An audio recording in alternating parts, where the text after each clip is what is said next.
Mother Nature is my best friend. I'm going to keep telling myself that. I'm in my garage. It's cold out. Just got done hanging out on Lake Waconia with the Walzer Automotive Group for their first annual Men as Allies on Ice tournament. There were some pike caught, some bluegill, some perch. The bite was tough. I know we were limited a little bit on where we were fishing, things like that, but regardless, once again, drop in temperature, change in pressure. Got cold today, it got windy. Yesterday on Saturday, it was beautiful. That's just the nature of the beast.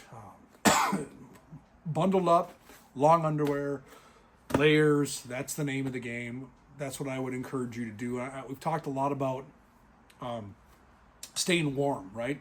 It's a cold, sorry, I got a cough I just cannot kick. It's been there for weeks.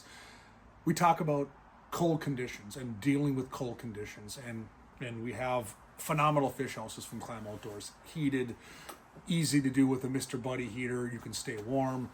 But I think more importantly is the clothing we wear, the layering systems. People ask me oftentimes, how are you out there in just a vest? Well, I got multiple layers underneath this hoodie. I have a layer against my skin. I'm actually wearing a Blackfish Guide sun shirt. You could use a variety of the Blackfish sun shirts against your skin. It wicks the moisture. It keeps that stuff away from you. That's really important so you're not sweating and getting cold in these conditions. And then I put on my long underwear. I'm using the Sub-Zero base layer. Heavy, very warm, will trap in some heat. It's got a little bit of factors to it to pull some moisture, but for the most part traps in the heat. Then I throw on my outer shell, my hoodie, and then I'm wearing a vest. I'm wearing a Blackfish Gale vest, and I like that because it keeps my entire core warm. This isn't getting ultra cold. Now, if I have a very, very, very windy day, I'll probably throw on my full Gale or my Storm Skin pullover because that has the arms to it. But for the most part, I can get by with my core staying warm. Good pair of gloves. I wear a neck gaiter all the time to trap in all my heat and that sort of stuff. Stocking cap, obviously, you get the drill. Nice pair of ice armor bibs. I wear the Delta bibs. Very warm, very comfortable. Okay, I think we all understand how to stay warm, but those are important things to think about. Put a hand warmer in your pocket. Things like that, just little simple things that we don't oftentimes think about in a day of fishing to take the chill off. So we're going to have it again this week. I'm telling you, if you look at the forecast, the next several days, it is very cold. I think I saw almost 20 below here in the metro area for actual temp, 18 below. Tomorrow, Monday night into Tuesday. So you're going to want to practice this stuff. The beauty of it is we have a ton of ice. 20 plus inches of ice on a lot of the lakes that I'm fishing here, whether it's Waconia, Minnetonka, I've been up on Rush. We got 20 to 24 inches of ice, 25 inches of ice. Beautiful ice. You can drive your pickup truck out. You can keep it warm. You can keep it running as you get things set up. So you don't need to hoof it. So there's some advantages to this colder weather. Ice is getting real thick. No, we do not need extensions yet in the Twin Cities. You will need an extension if you're cutting through a hole in a drop-down fish house. We learned that today. Well, it depends where you're at, but yes. Be prepared to have an extension if you're running in an ice castle or things like that. So that's what we're looking at. Where are the fish? I'm going to level with you. They're right where they've been the whole winter. This cold weather hasn't, from my experience, pushed them way out deep. Changed this pattern a whole bunch. The fish are still in the weeds. You've seen me talk about 7 to 13 feet of water ad nauseum. You're probably sick and tired of hearing me say that. Now, not all 7 to 12 or 13 feet is the same. I'm looking for inside turns, outside turns, saddles, things like that. I'm not just getting into 10 feet of water on a weed line that's 600 yards and expecting just to automatically catch fish. I'm looking for something more specific. Inside turns on expansive points. Big point on the main lake. I might look for a subtle little break or inside edge. Now, this is where sweat equity comes in. You're going to punch some holes to find that. I like to see weeds on my MarCum. I want to see weeds down there. I don't want to guess there's weeds. I want to punch a hole and be like, oh my gosh, a lot of weeds. Punch a hole 5 feet over, no weeds. I'll fish in these corridors, in these pockets in the weeds. I think that's very, very important to pay attention to that stuff. Underwater camera, very, very underutilized tool. Forward-facing sonar is taking the industry by storm in so many ways. There are tools we cannot forget about, and to me, the underwater camera is one of those tools you just cannot forget about. You have to continue to drop that down, look in these weeds, look for fish in these weeds. A lot of these fish I'm finding in these expansive weed flats is with my micro AquaView camera. I'm dropping it down, I'm looking for fish, I'm going to the next one, I'm dropping it down, I'm looking for fish. I'm finding pods of fish that are relating heavily to one specific portion of the weeds, and I'm setting up there. We did that again today on Waconia. Got outside of some of the hub houses. It was cold out, moved around a little bit, bebopped around, started plucking out 10 times more fish by just finding some of the weed clusters where these fish were relating to that happened to be 30 yards away from where we had all these hub houses and drop downs set up for fishing. You just never know. Catching our fish on drop kicks. We've been using drop kicks and plastics. I've been taking a bolt minnow, taking a little bit off the head and shortening that bolt minnow. I'm giving myself a little smaller presentation.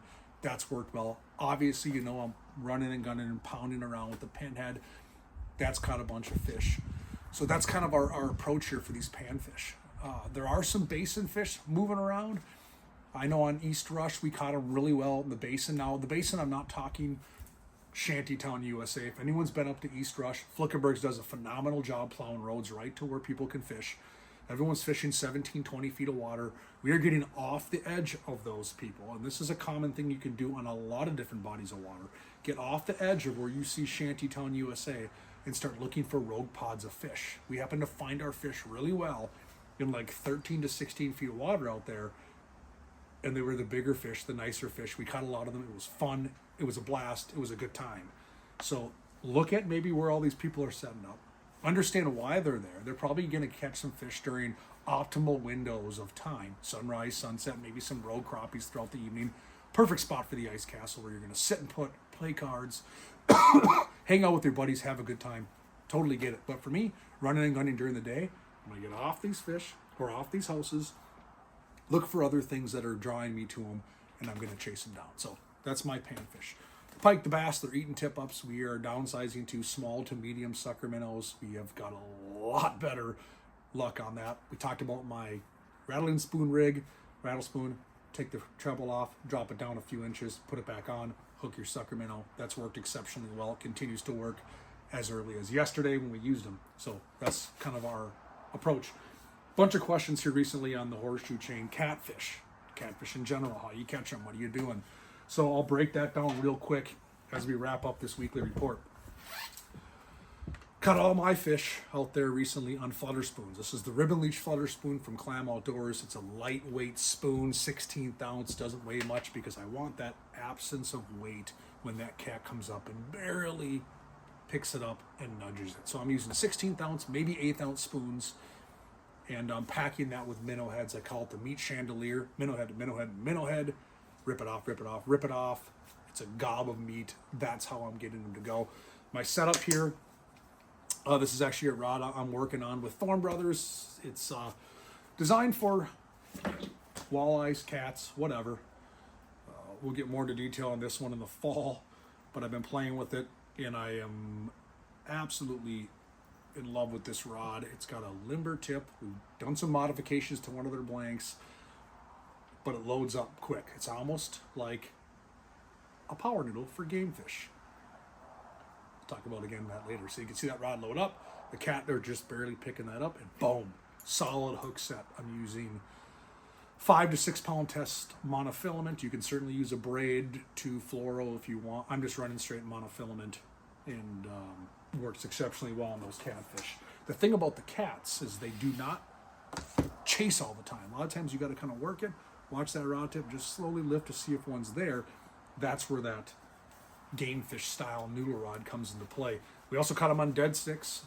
Sullivan tip down still works phenomenally well in cats. Put a rod in a Sullivan dip down. The dead meat rod from Clam Outdoors, phenomenal catfishing rod. We'll set rods up. Similar concept, pieces of minnow on there, set them a foot or two off the bottom, and watch the rods do the work. So that's kind of what we're doing to catch them cats. Super fun. I'll be out there a bunch more this next week.